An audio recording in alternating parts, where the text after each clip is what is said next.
Cars having sexual intercourse in the menus. Do cars having sexual intercourse in the menus. Do cars having sexual intercourse in the menus. Do It's pretty bad. This is not what I look like on the actual road. It's I pretty passed close. a driver's test. It's pretty much. God damn! This isn't realistic driving. Oh, yes, it is. No, it's not, because this is, it's like my brain thinks about going left and the car's like, yes, we should go in a 360. Oh! F*** me! That's what I'm talking about! That's why he's MVP! That's why he's the GOAT! The GOAT!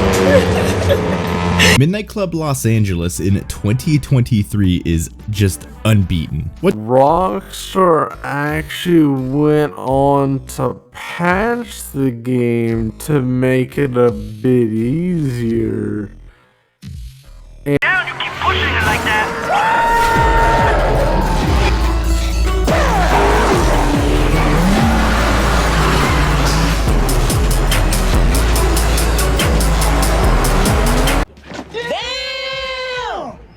Sure you want to do this? A lot has changed. Or compared to a game like Need for Speed, or Burnout, or Project Cars. You know what this is? You know what this is? You! I swear to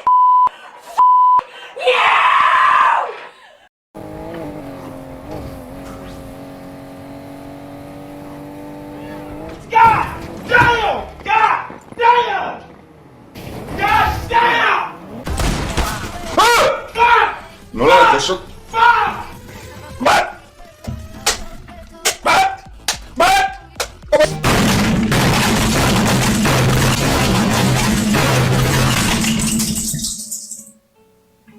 Still a buster.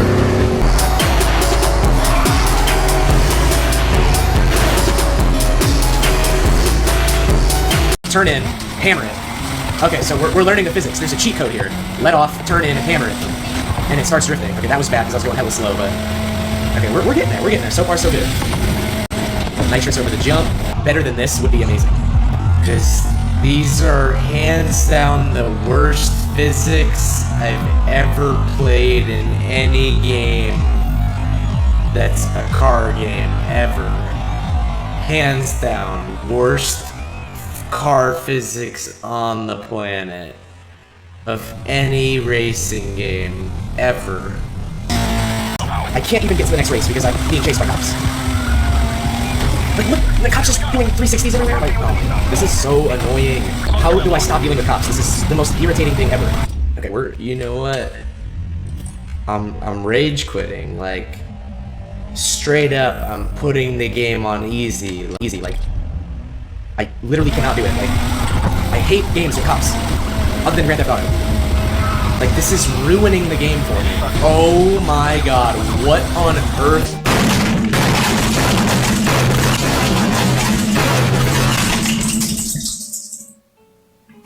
Was that? Oh my god, are you serious right now? Okay, so I'm about to quit. Straight up, I'm about to quit. Oh my gosh. We're in first, but we're in the middle of a freaking cop chase. Oh my god! Puta merda. Yes, this actually happened. Olha lá, velho. O cara tá louco. What the f-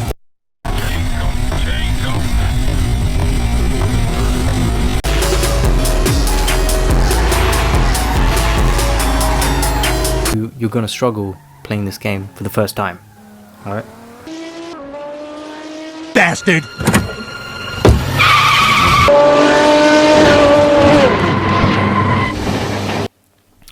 So first... God damn it! What did you...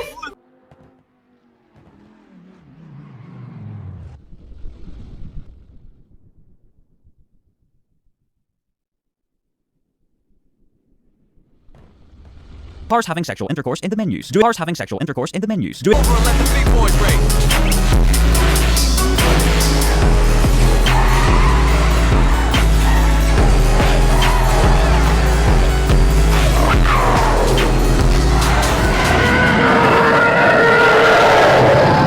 Cars having sexual intercourse in the menus. Do cars having sexual intercourse in the menus. Do it. Yes! Yes! Yes! Yes! Yes! Yes! Yes! No! cars having sexual intercourse in the menus. Do cars having sexual intercourse in the menus. Do cars having sexual intercourse in the menus. So, Assetto Corsa is a simulation game. It's not an arcade game, which means it tries to replicate racing in real life and the activities involved, like refueling, tyre wear, damage, suspension, transmission, left wing, right wing height, ride height, a lot of stuff, a lot of other things that affect you, track conditions. Now, with arcade games, you don't have that problem. So if you're coming from a different game like Need for Speed, you're going to struggle playing. Fucking nerds! Ah! Fuck! Fuck this game. I can't. This game sucks. This game's complete trash. Fuck you! Another day, another broken game release. God damn it. Got him! Got him! The online just feels absolutely dead and empty. Like there's no, they didn't even plan on releasing it, you know, it's, anyway, I would say this game might be okay after it's been out for a while, but for them to do that, they just need to make a new game. Need for Speed Heat is 10,000 times better than this game. Please do not waste your money on this game. If you really want to play it, get the EA Plus membership, download it, play it, and then find out that it's dog shit, and find out that it's dog shit for yourself, and then uninstall it like I'm doing. Another day, another broken game release. God damn it. Oh, cause some came in the mail today. These nuts. Got him! Got him!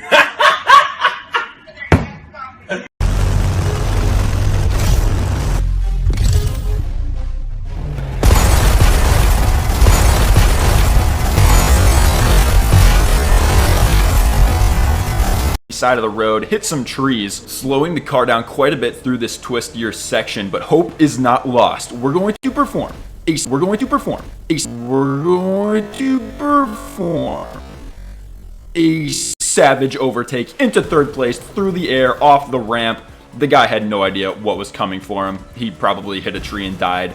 And then a little later, showing Nice. I'm gonna get in the plums. You how to correctly take a hairpin in the Motorfest, and then our car disappears for about 10 seconds, and there are some races requiring you to use your own cars. 90% of the time for a first run, you'll be forced to run in a preset loaned car by the game, making you think, what is the purpose of buying a starter car if you're not going to even use it in any of these playlists? And then somehow we went from the crew in the crew being optional to the crew consists of me and only me. I didn't pre-order anything, forget that. But the game literally doesn't work. And we discovered this on stream when I was trying to play it, because I like cars, I like racing games. And lo and behold, the game runs at 15 FPS on a maxed out 2080 Ti. Ubisoft really knows how to make you feel very poor. Now the replay mode completely ignores all known laws of physics. Certain loading screens can completely softlock the game. Constant crashing and incredibly poor performance on PC, even on lower graphical settings. Let's go, come on, come on. Another day, another broken game release. God damn it. They removed the auction house and the spectator mode. The majority of new cars are just copied over from Forza Horizon 5, and yet improvements that Forza Horizon has implemented over the past 5 years are nowhere to be seen. No updated photo mode, no rear wheel steering, no wheel spacers, and exhaust upgrades barely affect the sound of your car. You can't lock up individual wheels without ABS, and while they kept the drift suspension, they did not keep the drift tires. There are drift cars in some of the trailers, and yet none to be seen in the final game. And just in case you wanted to make your own drift car, there are no drifting events. There are also drag tires, but yet again, no drag racing events. Cars having sexual intercourse in the menus. Do cars having sexual intercourse in the menus. Do cars having sexual intercourse in the menus. Jesus Christ. Midnight Club Los Angeles was one of those games where it didn't matter if you were a stance car guy, a big wheel car guy, a truck guy. It didn't matter if you loved SUVs or motorcycles. This game had about 43 vehicles and about 3 motorcycles, all of which can be fast if, you knew what you were doing. Cars having sexual intercourse in the menus. Cars having sexual intercourse in the menus. Cars having sexual intercourse in the menus. Doing the same thing over and over again and expecting different results is not only the definition of insanity, but is also the philosophy behind Forza's new upgrading progression system. Oh no! At least you walked away from That's hard! Look at all the rep! Oh man! Don't use these cars, these are crap. Jesus. You can only get 3 with us in a second. No one told me you could repair. I swear. I personally think is better than Midnight Club 3's. Down, you keep pushing it like that.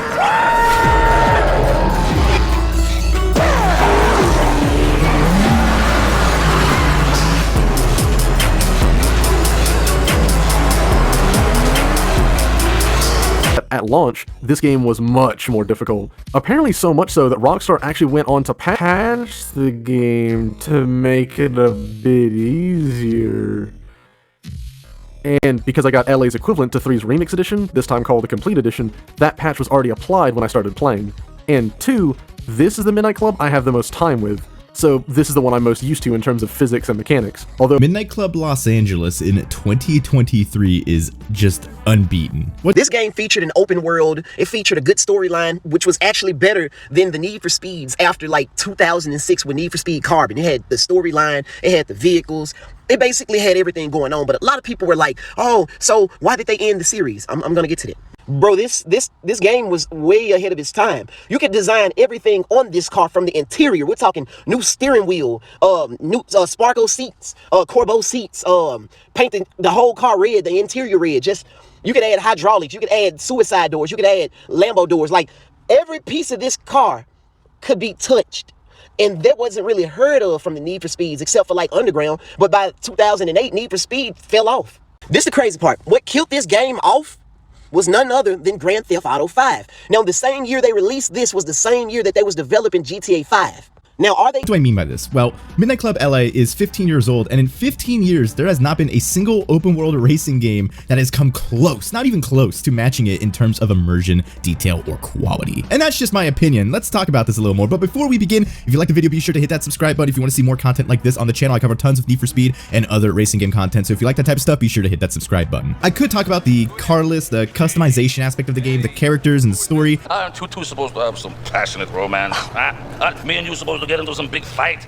Isn't this Hollywood? And those are all great aspects of this game, but that's not really what I want to talk about today. This video will mainly be about the world and the atmosphere of Midnight Club LA. LA is a really cool place in real life and obviously in video games. I've been there plenty of times, wouldn't want to live there, but it is a really cool place with lots of interesting landmarks, roads, and locations spread throughout. Midnight Club LA does a fantastic job at replicating most of this. From DTLA to Santa Monica, the hills of Hollywood to South Central, and everything in between. With LA's jam-packed freeways intersecting the city, LA is done fabulously here, and it puts other open world games to shame. Even today in 2023, you compare this to Lakeshore City from Need for Speed Unbound. Lakeshore City is a good map for the most part, but it pales in comparison to what we got with Midnight Club LA in 2008. Even though Midnight Club LA's map isn't that large compared to today's standards, the map still feels large enough with different locations to make each part of the city feel different. And let me tell you, LA feels alive. From heavy downtown traffic to jam-packed freeways to crowds of pedestrians on the sidewalks, Rockstar really did an outstanding job at making LA feel like a living, breathing city.